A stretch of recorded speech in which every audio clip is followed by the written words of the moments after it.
All right. Hello, and welcome to episode 2 of Bluntly Speaking. We are so back.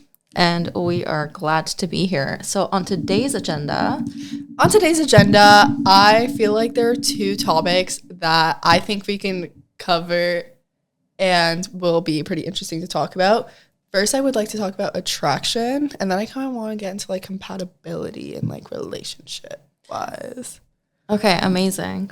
That's actually such a fun topic. Like, what gets you going, So what gets fun. you into And people. I feel like it's more like slightly jollier than our last episode's topic, which was toxic relationships. Yeah. Okay, so I want to get going, and I want to find out more from you, actually. We're flipping the script, guys. We're flipping the script. tables are turning. Yes. Yes. Because I feel like you guys are the younger age group, and you're out there and you're all dating and you're having a good time. So I feel like the things you have to say are just going to be so interesting. Interesting, yes. Knowledgeable, no. Keeping it real. Keeping it real cannot provide good advice. But at least I can advise you guys to learn from my mistakes. I thought you said you blocked him. Really? Can I be mean for a second? He's like my best friend. What should I respond? Okay, well, let's talk about it. So, first things first, when you say you're attracted to someone, what do you mean? It means that there's different levels to it, I think. So there's the attraction where you can see someone on the street and be like, that person is objectively attractive. That person fits a certain kind of beauty standard. Mm-hmm. So it's objective, right? Okay. And you're looking at them, objectively attractive. Or you look at a person and you have certain types. There are certain things that you personally find attractive, and you see a person and they fit your standard of attraction. It doesn't have to be the beauty standard, but fits your attraction. And you look at that person and you're like, that's a good looking person. And then there's the attractive difference between looking at a person, finding them attractive, and then looking at a person and wanting to jump into their pants. You know? All right. Okay, so wait. So I think that's really great. And I think that's a great segue to talk into what, like how attraction is normally defined. And the fact, I think what you're touching on is the fact that there are many different types of attraction. There is. Yes. Many different types, many different levels that cannot be like, it's not linear. Yeah. Yes. And so different people attract to each other differently or have different priorities. So like defining attraction, essentially it's if you have an interest or a desire or a curiosity in somebody else in any way, shape, or form, right? And so like the different types of attraction, you have like sexual attraction, physical attraction, you have emotional attraction, platonic attraction, which is also like social attraction, and many, many more broken down into further subcategories of and attraction. there's also like attraction to like someone's personality. Yeah, absolutely. And then there's like attraction to just someone's looks, because there are times where I could be talking to a pure like 10 out of 10 beautiful goddess man, but if I'm not attracted to their personality and our personalities are not compatible, I'm like, honey, bye. Like, it doesn't matter if you're literally built like a quite literal Greek god. If you're not tickling my pickle in my brain, then my tickle is not pickled in my coochie. So Not the brain pickle. the brain pickle. And I think that says you have like a different priority in terms of like what you're looking for in someone or what you're attaching Exactly. to. I feel like to an extent, like when I'm looking for a relationship, when I'm looking for a partner, I do need to find some sort of visible attraction to them, some sort of physical attraction. And I feel like that's everyone. Right. Yeah. But I also need to be attracted to their personality. I need to have the chemistry. I need to there's many components. Absolutely. For sure. And so I think, whether you admire something in someone, whether you share the same interests as them, or you like them in any way, or you like their personality, or you like the way they look, all of that actually falls into the realm of attraction. Like it's part of the definition of being attracted to somebody. Exactly. Like the law of attraction. The law of attraction, I think, is something else altogether. What is the law of attraction? I think that's more like the world of manifestation and whatnot. Can you explain it? It's totally unrelated to this topic, but all right, I'll give it a go. Okay. So guys, my brain, like, No. like different topics. It's a fair question. It's a fair question. The law of attraction. Because I don't actually know what it is, but I hear it all the time, and it's like the law of attraction. What is the law? So, law of attraction is essentially when you let something come to you, like you attract something by being on the same wavelength as that thing, I think. So like the thing of that thing. Yeah. So like let's say there's a particular job that you want, you attract the job by being open and ready for it, like being in a place in your life where you are ready to take on that job, like you are prepared. And so like my grapes on New Year's. Wow. I don't care. The grapes work. Okay, I have a best friend.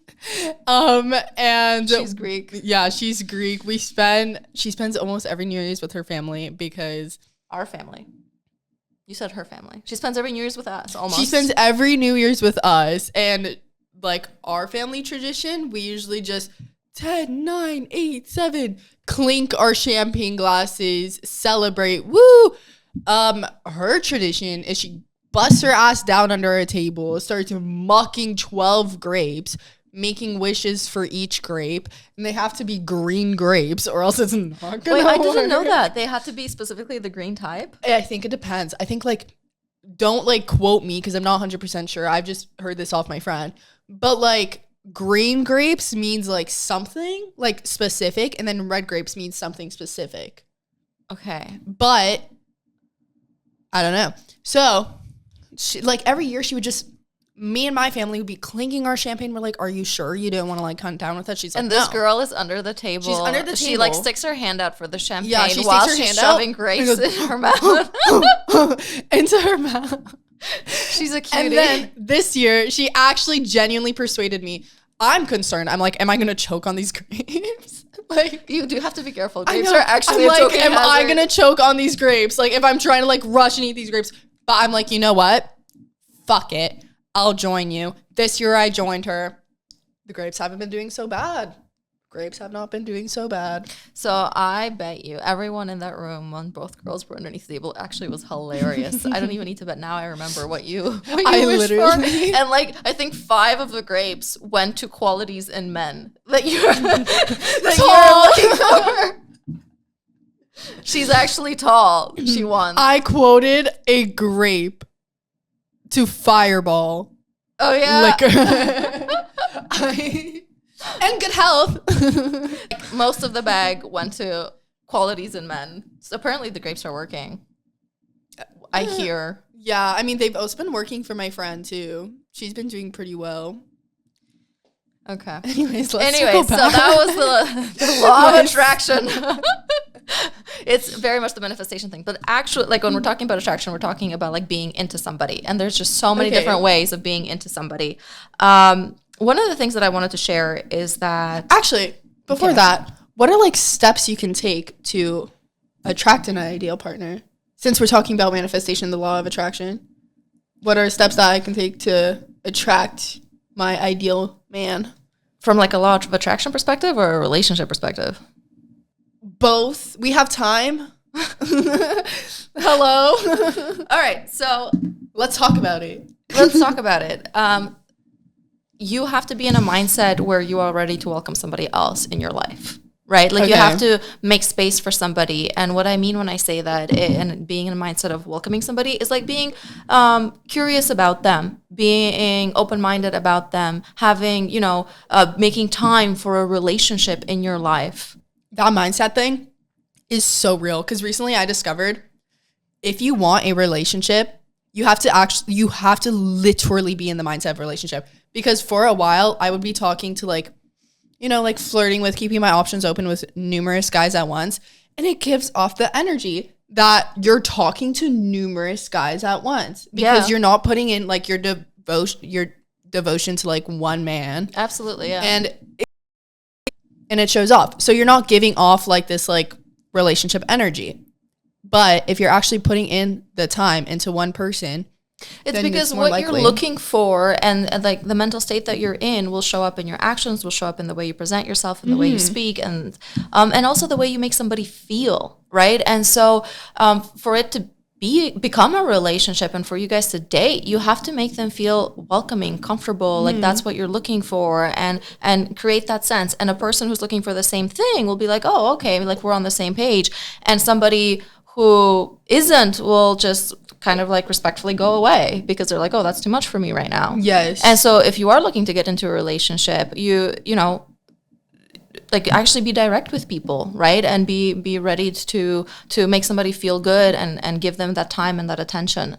Does that make sense? It does make sense. And on that topic, I have had friends complain to me, and they'd be like, why do I always attract the bad guys? Why do I always attract the toxic guys? Like, what is it? So my question to you is, what is it? How do I answer this? That's a lot. So, okay. Normally, somebody who's attracting, let's say, the bad guys or the toxic guys, and I think this goes both ways or anyways, it has a lot to do with you.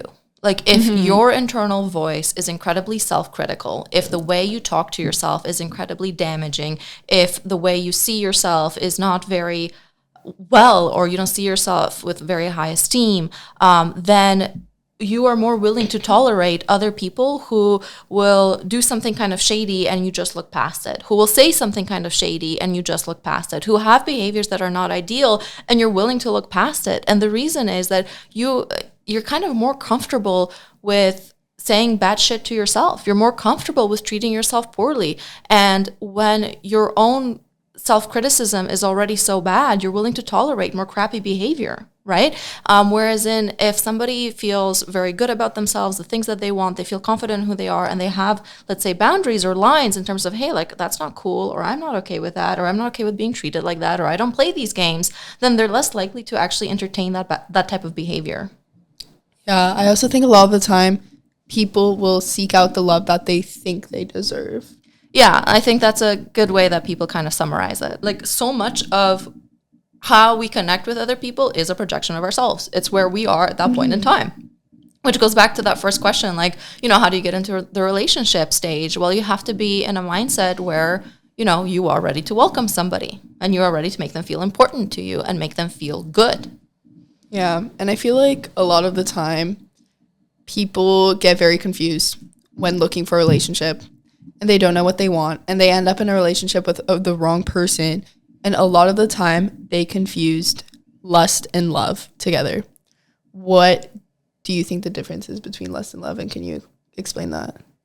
I think that goes back to the types of attraction, right? So I think lust maybe falls more into physical and sexual attraction. Love is more complex. Love is so hard to define. I mean, people have tried to spend centuries trying to define what love is, and I think we each have our own kind of understanding of what that is. How do you define love? Honestly, like, it's a combination of like bond, attachment, and just feeling protective over someone. And from a psychological perspective, it's more like a fat, like, hormone cocktail in your brain of like oxytocin and serotonin and all that good shit. Hormone cocktail. Yeah. I like that term. Clip that. When you are around somebody. So I think that, like, I would put it in that category. How do you think basic attraction turns into love? Through attachment.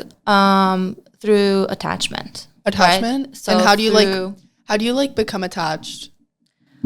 I think through spending a lot of time with somebody, right? I think, and also being intentional about the type of relationship you want with them. Yeah, I've heard theories that, like, and I'm pretty sure it's true, that if you just not even initially liking the person at first or like being all into them, but if you like consistently spend time with them, that you just end up like getting comfortable with them and you end up becoming like, yeah, so that term, comfortable or familiar, that's a huge part of attraction. So for example, what makes us attracted to somebody or what we find attractive in other people a lot of time tends to be similarities, like similar interests. And like, because those similar interests feel like, oh my gosh, you get me, you get who I am, you get what I stand for.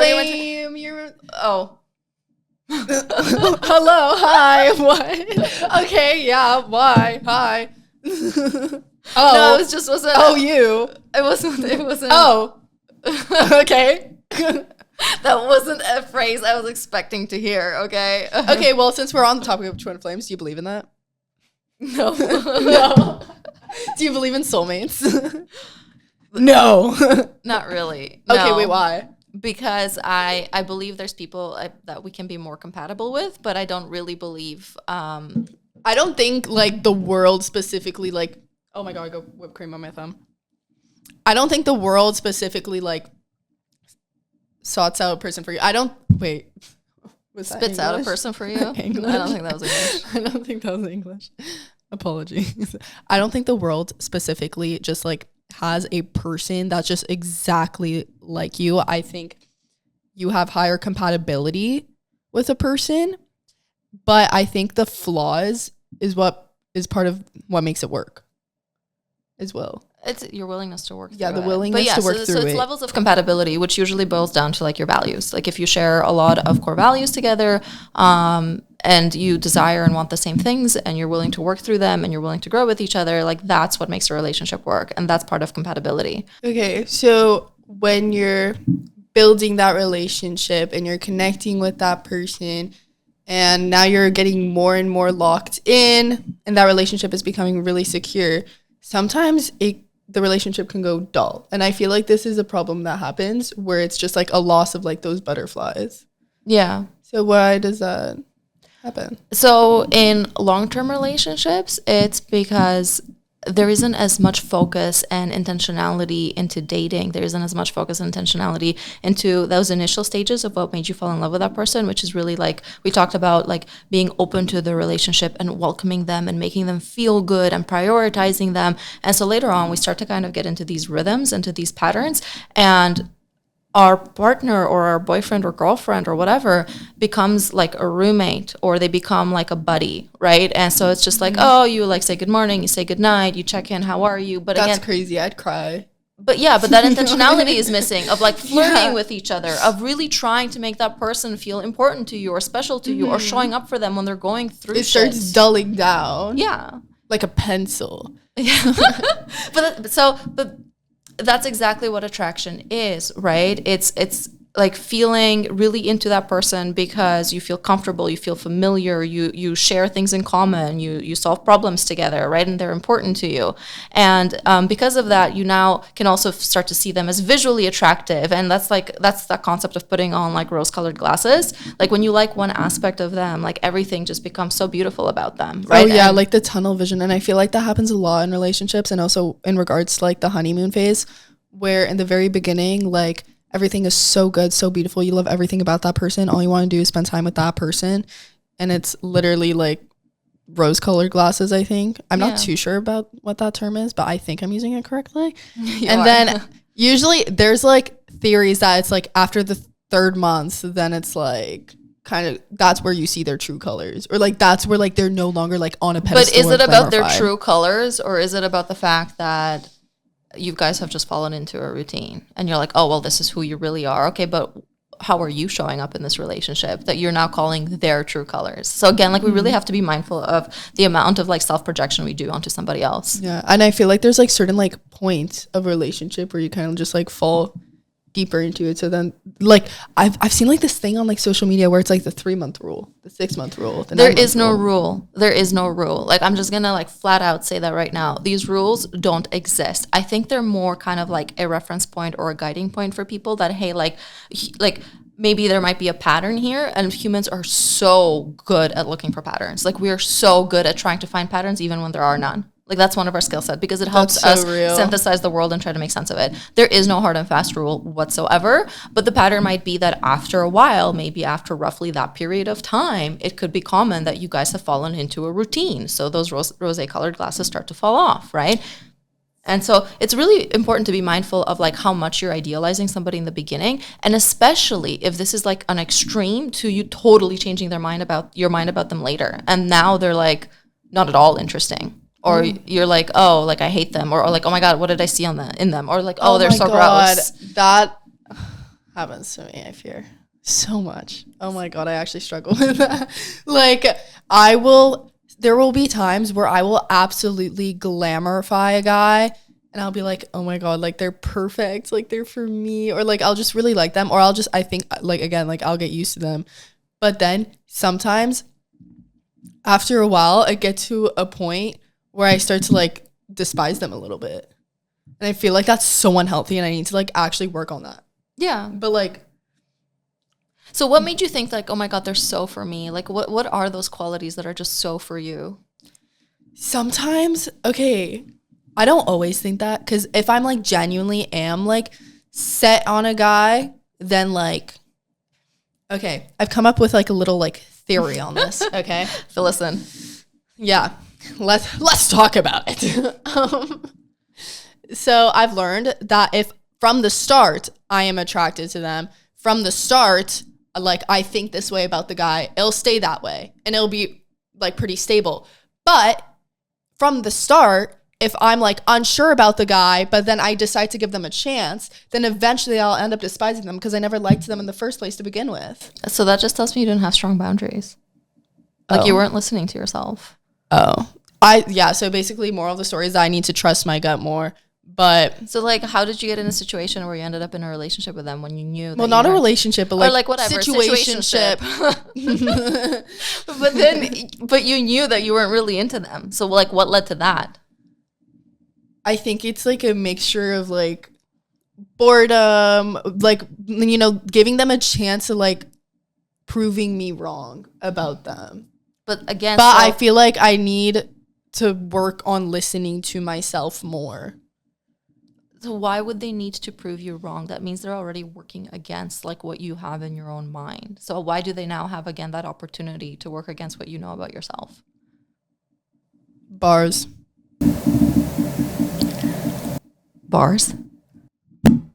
Yeah, like what you said was wise. Oh, damn. Is that what that means? Yes. Like, you know, like in like a song and then there's a really good like line in a song and it's like, damn, like that was a bar. I learned something new today. New teen term. Yay me. This is how I stay relevant, guys. Okay, this is how I stay cool. And I have to try so hard. Oh, God, no. You know what? At least you explained them to me. I appreciate it. Of course. We listen and we don't judge. No, you judge. Yeah, I do. I do. Okay, No. My turn. I have one for you. Okay. I'm on the hot seat now. This one is a slightly different question. What about in like platonic attraction, like with friends and in friendship, what is it that draws you to people? Draws me to people? Mm-hmm. Like platonically? Yeah, like when you're trying to become friends with somebody or you feel like you'd really like to be friends with somebody, what is it that you like about them?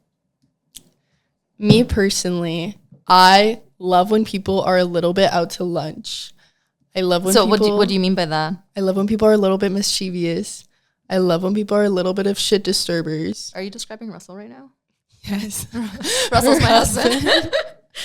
They get along so well. Literally, I always say that if him and I were born in the same time period, like they would have been buds. We would have been buds, or we would have been in the same friend group because our energies are similar. But like when I'm making friends, I want someone with good energy and good vibes.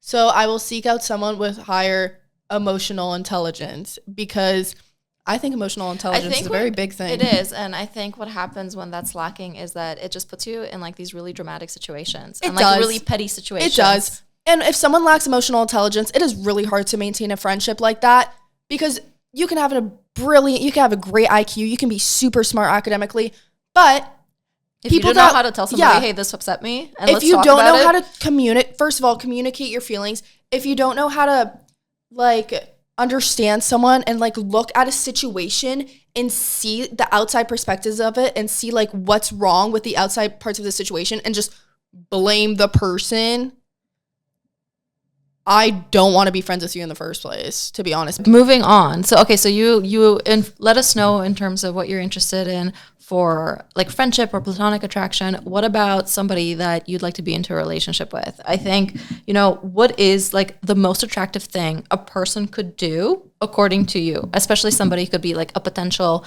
like relationship person or romantic interest? Okay. Friendships and romance are two different things. I know. In the friendship field, it's a lot more open because you can have multiple friends. In a monogamous relationship, which is what I look for, you only have one partner. So it's kind of like pickier in that sense, I guess. So in friendships, it's like it's mostly based off of vibes, and it's based off of the energies, and it's based off of the emotional intelligence, I think. But in romantic relationships, not only does there needs to be like a vibe and a chemistry, I need to have a little bit of physical attraction towards them at least. Mm-hmm. And I need to like their personality and be compatible with their personality. And I need So when you say compatible, like what does that mean to you? compatible. Yeah. That there's a match, that we can talk to each other and it's easy. I don't have to force the conversation. That we can sit in silence together and be comfortable with it. Ooh, that we can do that's a good things one. together, and it just the energies are matching. Okay. Matchy. I really like the sit in silence one because that's hard. A lot of people actually struggle with that because they get into their insecurities. Okay, I actually want to circle back a little bit Okay. because we were discussing about how relationships get dull sometimes. Okay. And I feel like this is very important in relationships because I feel like it happens so often where a lot of the time that's why relationships will end, because there will be a lack of spark. Mm-hmm. And there won't be those tingly butterfly feelings anymore. So how do you bring that spark back into a relationship? So I think, so we touched on this a little bit earlier where, we talked about that spark leaving because that intentionality piece was missing. Or we talked about, that person not seeming as attractive to you anymore. And you reverted in much the same way that you lost it, right? Where you are intentional, where similarly to also how you started dating, right? You make your person feel prioritized, you make them feel important to you. And you might be asking, okay, well, how does that change the way I feel? Maybe that'll make them feel good. Because it changes the dynamic. It changes the interplay between the two of you. Maybe their more fun side will come out. Maybe they'll feel more secure and you'll start to see them differently too. So, the way that you talk to them, the messages that you send with them, planning dates, doing things together, the type of fun that you have together, the more that you engage in the relationship and invest into the relationship, the more likely it is that person will also invest back. And so you can kind of change that like interplay and feeling of the relationship.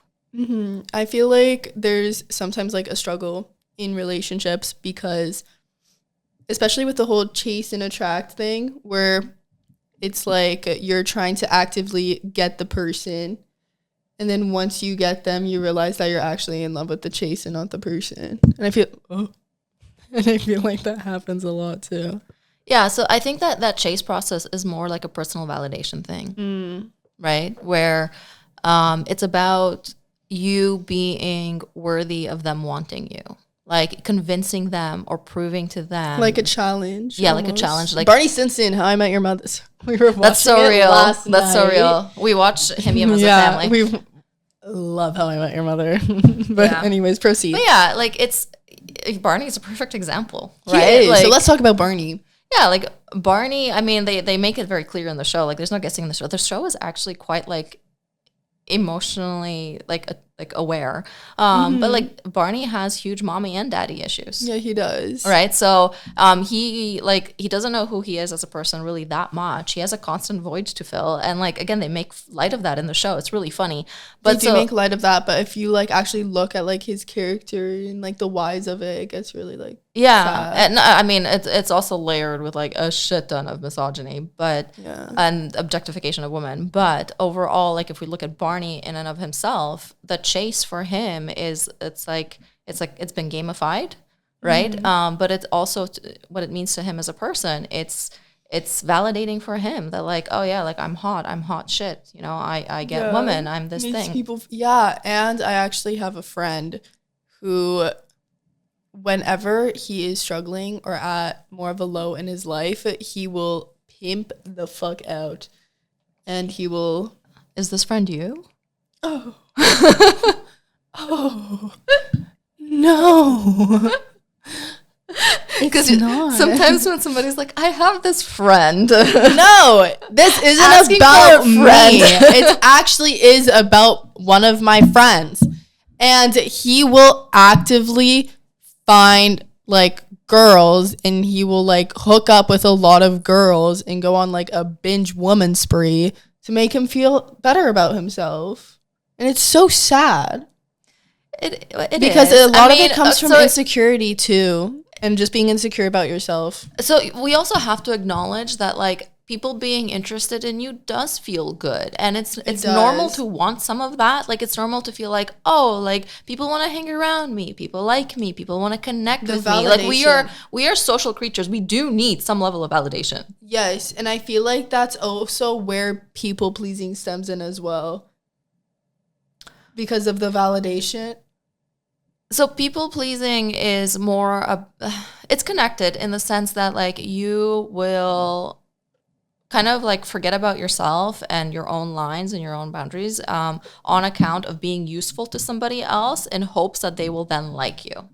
And like there are aspects of that are very real, right? Like we do connect with people by being valuable to each other and being important to each other. The problem there is that with people pleasing, you are very often abandoning yourself on account of that relationship. And so that doesn't tend to be worth it in the end, right? I mean, abandoning yourself means like not feeling good about something, but doing it anyway, right? Knowing that you don't want to do something, but pushing yourself to do it because you don't know how to say no, or you don't know how to set those lines. Yeah, I feel like people pleasing also, if you're not like careful about it, like it can get you like a victim of being taken advantage of. And people are going to start like expecting you to constantly like fulfill others' desires. Yeah, people are going to get used to the certain type of behavior or like they're going to get used to what they can get from you or the treatment that they receive from you. And then when you finally start to say no, they're going to be like, what the fuck? That's not what I'm used to. I actually have a scenario that I want to dive into about people pleasing specifically though, because I did have a friend and she was very much like keen to people's needs and wants. And like what people wanted, like she was always there. And initially like she would also do that for me as well.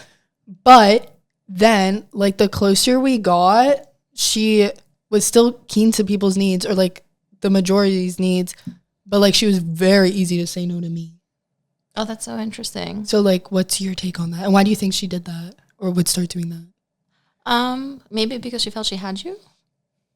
Like you were already there. Like locked in. Yeah. And so maybe there was other people that she needed to like show up to as like super friendly, super helpful, super approachable, all of these other things as a way to connect with those people. But once she had you, like kind of like an outside persona almost.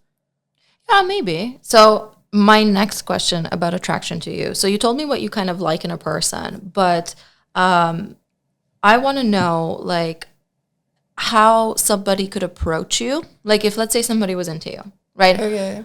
I feel like I'm giving away your personal secrets right now, but let's say somebody was into you. How could they approach you in a way that you would respond well to and find attractive? And I think this would be really good advice for people who are like dating and want to know like how to come up to somebody and want to know like how to chat with somebody, right? Like, so from your personal experience and opinion, like get my attention. Yeah. How can somebody get your attention in like a good way? Okay. I'm honestly a very keen believer in like meeting organically. So like it's so much easier to grasp my attention in person or organically. Oh, you're telling me about this. Yeah, This was good. I was. Because like I just think like with modern day dating, especially like things that are online, like there's so many options and it's just like all the same. Like nothing really stands out specifically. But doing things that are different. So for example, like organically, because there's so much less of that nowadays. And it's like someone comes up to you and if they want to grasp my attention, I actually want them to come up to me from a more friendly way instead of just being like, what's your snap or whatever, you know? So maybe like not like, super direct and like, exactly. Oh yeah, like not I'm super so direct, kind of just be like, oh, like have interest in talking to me, like sparking conversation, but like taking a more like friendly angle. Just like getting to know you. Yeah, like getting to know me or like if like someone came up to me and was like, doesn't this class suck?